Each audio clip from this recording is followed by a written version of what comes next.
आज हम कक्षा 9वीं की हिंदी की पाठ्य पुस्तिका 26 से कबीरदास जी की साखियों का अध्ययन करेंगे।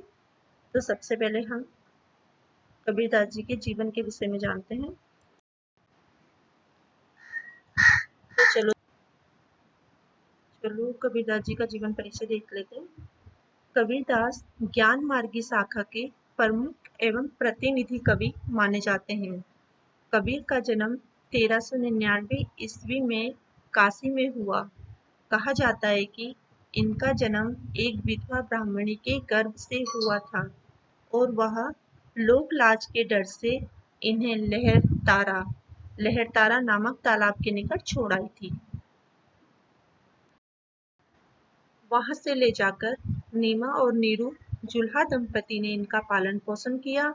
इस प्रकार हिंदू मुसलमान दोनों के संस्कार इनके जीवन में विद्यमान है। कबीर अनपढ़ थे। उन्होंने स्वयं कहा है, मसी कागज छुओ नहीं, कलम गही नहीं हाथ। इनके परिवार के बारे में स्थिति स्पष्ट नहीं है। कहा जाता है कि इनकी पत्नी का नाम लोई था, जिससे कमाल और कमाली 2 संतानें थी। रामानंद इनके गुरु थे। कबीर जी की मृत्यु 1495 ईस्वी में महानगर में हुई थी। रचनाएं। कबीर की रचनाओं के संकलन बीजक के 3 अंग हैं, सबद, साखी और रमेनी। साहित्यिक विशेषताएं। कबीर के काव्य का विषय कुरीतियों, सामाजिक एवं धार्मिक बुराइयों का खंडन करना था। उन्होंने समाज में फैले हुए ढोंग, आडंबरों, जाति पाति के भेदभाव पर कड़े प्रहार किए हैं। भाषा शैली। कबीर की भाषा शैली ने सामान्य जन को प्रभावित किया है। उनकी भाषा पंचमेल खिचड़ी है, जिसे साहित्यकार सदुपड़ी के नाम से पुकारते हैं। इस भाषा में पूर्वी हिंदी, ब्रज, अवधी, राजस्थानी, पंजाबी आदि भाषाओं का मिश्रण है। अब हम कबीरदास जी की साखियां शुरू करने से पहले साखी शब्द का अर्थ जान लेते हैं। साखी का अर्थ होता है आंखों देखा। संस्कृत साहित्य में आंख से प्रत्यक्ष देखने वाले के अर्थ में साक्षी का प्रयोग हुआ है। साखी का अर्थ जैसा कि हमने ऊपर पढ़ ही चुके हैं, आंखों देखा।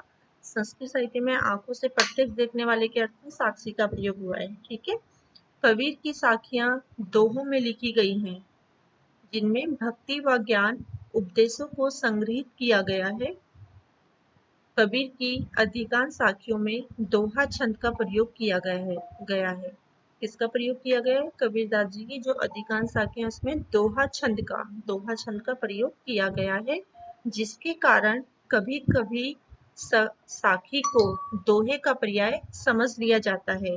वस्तुतः कुछ साखियां दोहे के अतिरिक्त सोरठा और चौपाई जैसे छंदों में भी लिखी गई हैं। हजारी प्रसाद द्विवेदी का मत है, जिसे सिद्धू ने उपदेश कहा है, वही बाद में साखी बन गया है।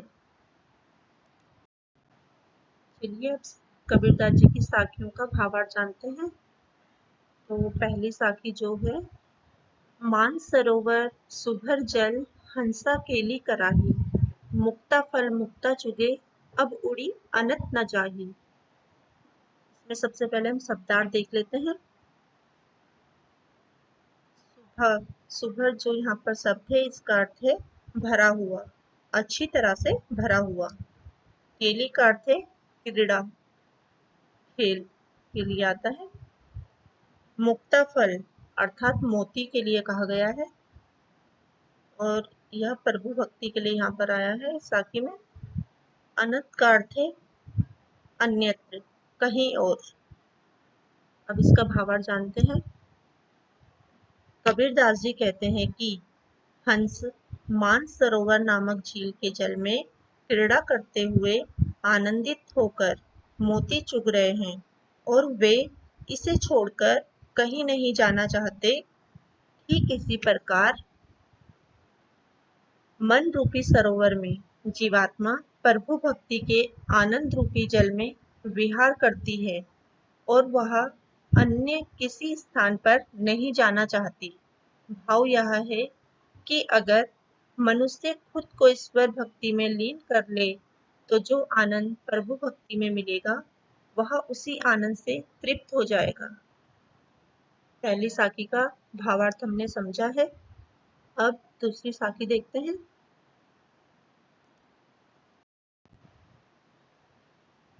दर्शकों, ध्यान रखिएगा कि अंत में मैंने साखियों का अर्थ भी दिया है, तो आप वहां से नोट डाउन भी कर सकते हैं। तो चलिए स्टार्ट करते हैं। सेकंड जो साखी है वह है, प्रेमी ढूंढत में फिरो प्रेमी मिले न कोई, प्रेमी को प्रेमी मिले सब विष अमृत होई।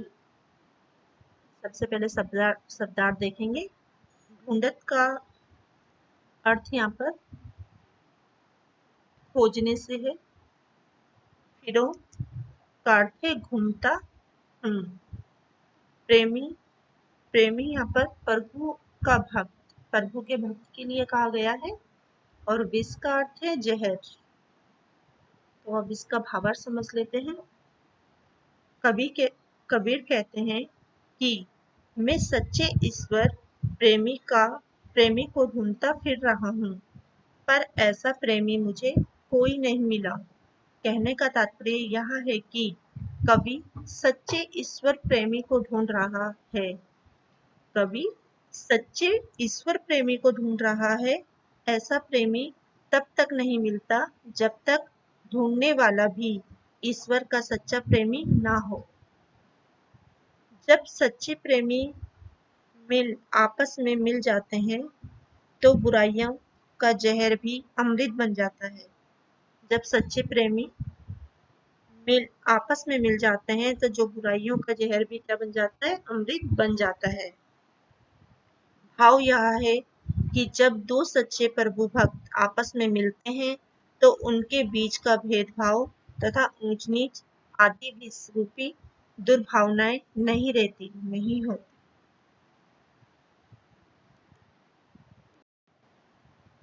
अब तीसरी साखी देखते हैं। हस्ती चढ़िए ज्ञान को सहज दुलीचा डारी, स्वान रूप संसार है भूकन दे झक मारी। अर्थात सबसे पहले शब्दार्थ जान लेते हैं।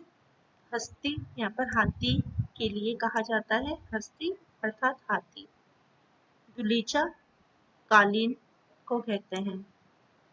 स्वान कुत्ते को कहा जाता है। भूकन का अर्थ है भौंकना। अब इस साखी का भावार्थ समझ लेते हैं। कबीरदास जी कहते हैं कि यदि सवारी ही करनी है तो ज्ञान रूपी हाथी पर सहज ध्यान के आसन का दुलीचा कालीन डालकर चढ़ो, और कुत्तों यानी जो व्यंग्य करने वालों को कहा गया है यहाँ पर, के भौंकने कटाक्ष या व्यंग्य की, भौंकने का अर्थ यहाँ पर जो कहा गया है वह कहा गया है व्यंग्य के लिए, की परवाह किए बिना शान से सवारी करो। तात्पर्य यह है कि ज्ञानी को लोगों के कुछ कहने या बातों की परवाह किए बिना अपना कर्तव्य करना चाहिए, अर्थात अपना ध्यान प्रभु की भक्ति सहज ध्यान लगाकर एकाग्र चित्त होकर करो। ठीक है, हमने तीसरी साखी का अर्थ भी जान लिया है। अब हम आगे अगली साखी को देखते हैं। पखा पखी के कारणे सब जग रहा भुलान, निरपख होई के हरि भजे सोई संत सुजान। सबसे पहले शब्दार्थ देख लेते हैं। पखा पखी अर्थात पक्ष और विपक्ष। कारणे अर्थात कारण। निरपक्ष अर्थात निष्पक्ष, भजे भजन करना। सुजान चतुर ज्ञानी। अब साखी का भावार्थ जानते हैं। पक्ष और विपक्ष के, पखापखी अर्थात पक्ष और विपक्ष के चक्कर में पड़कर लोगों ने स्वयं को जातियों, संप्रदायों और धर्मों में बांट लिया है और सांसारिकता में पड़कर अपने जीवन के असली उद्देश्य से भटक गए हैं। कबीरदास जी कहते हैं कि जो निष्पक्ष भाव से तटस्थ रहते हुए ईश्वर की भक्ति में लीन रहता है, वास्तव में वही संत है, वही ज्ञानी है।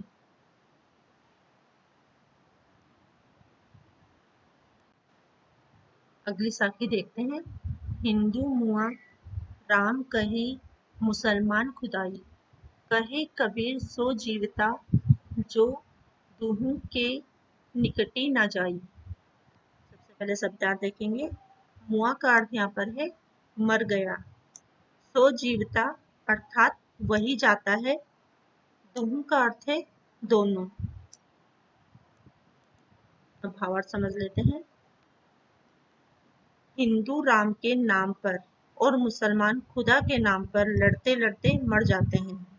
कबीरदास जी कहते हैं कि इस संसार में वही जीवित रहता है या जीने लायक है जो इन दोनों के पास नहीं भटकता, अर्थात जो धर्म या जाति जैसे भेदभाव को नहीं मानता, उसी का जीना ही सार्थक है। कहने का भाव यह है कि जो राम और खुदा दोनों को एक मानता है, वही ईश्वर की सच्ची भक्ति करता है और अंत में मोक्ष को प्राप्त करता है। अगली साखी समझते हैं। काबा फिरी काशी भया रामही भया रहीम, मोट चून मैदा भया बेटी कबीरा जी। सबसे पहले शब्दार्थ देखेंगे। काबा का अर्थ है मुसलमानों का तीर्थ स्थल। काशी हिंदुओं का तीर्थ स्थल। मोट चून, मोट चून का अर्थ है यहाँ पर मोटा आटा। बैठी बैठकर, जीम अर्थात भोजन करना। अब इस साखी का भावार्थ जानते हैं। कबीरदास जी कहते हैं कि काबा ही काशी है और राम ही रहीम है। कहने का भाव यह है कि ईश्वर एक ही है, उसके नाम भिन्न हैं तथा उसकी उपासना के तरीके भी अलग अलग हैं। सभी को उसी ईश्वर का अंश मानने से जब एकता और समानता का विचार आ जाता है तो गेहूं का मोटा आटा ही मैदा बन जाता है। कबीर जैसे साधक तभी भोजन कर सकते हैं।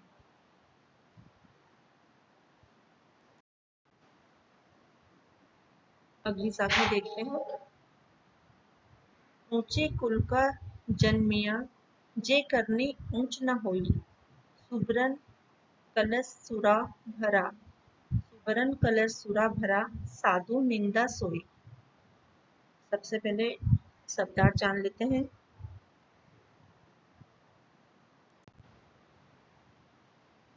ऊंचे का अर्थ है ऊंचा, यानी कि अच्छा खानदान, ऊंचा कुल। ऊंचा कुल, ऊंचे कुल का अर्थ होगा यहाँ पर अच्छा खानदान। जन्मिया अर्थात पैदा होकर। करनी का अर्थ है कर्म। सुबरन, सुबरन का अर्थ है सोने का। कलश का अर्थ है कलश अर्थात घड़ा। सुरा शराब। निंदा बुराई। सोई अर्थात उसकी। अब भावार्थ समझ लेते हैं। ऊंचे कुल में जन्म लेने से कोई ऊंचा नहीं कहलाता। ऊंचा अर्थात महान बनने के लिए तो ऊंचे कर्म भी करने पड़ते हैं। इसमें कुल की कोई भूमिका नहीं होती। जिस प्रकार शराब यदि सोने के कलश में रखकर दी जाए तो भी वह साधुओं के लिए पेय नहीं बन सकती, अर्थात पीने योग्य नहीं बन सकती। साधु जन उसकी निंदा ही करेंगे। ठीक उसी प्रकार ऊंचे कुल में जन्मे लोग यदि नीच कर्म करने वाले अर्थात गलत कार्य करने वाले होंगे तो वे भी शराब की तरह निंदा के पात्र ही होंगे। आज हमने इस वीडियो में 7 साखियों के अर्थ समझे हैं। अब आप यहाँ से यहाँ से साखियों का अर्थ नोट डाउन कर सकते हैं और अगली वीडियो में हम शब्द का अध्ययन करेंगे।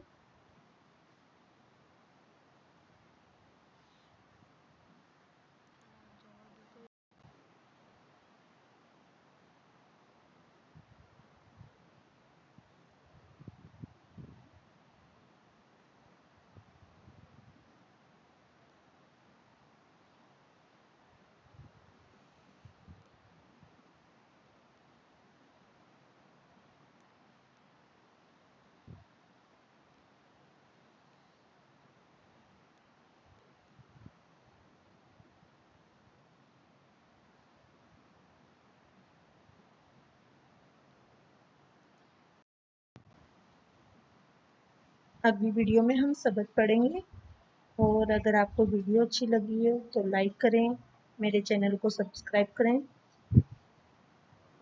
थैंक यू दोस्तों, धन्यवाद।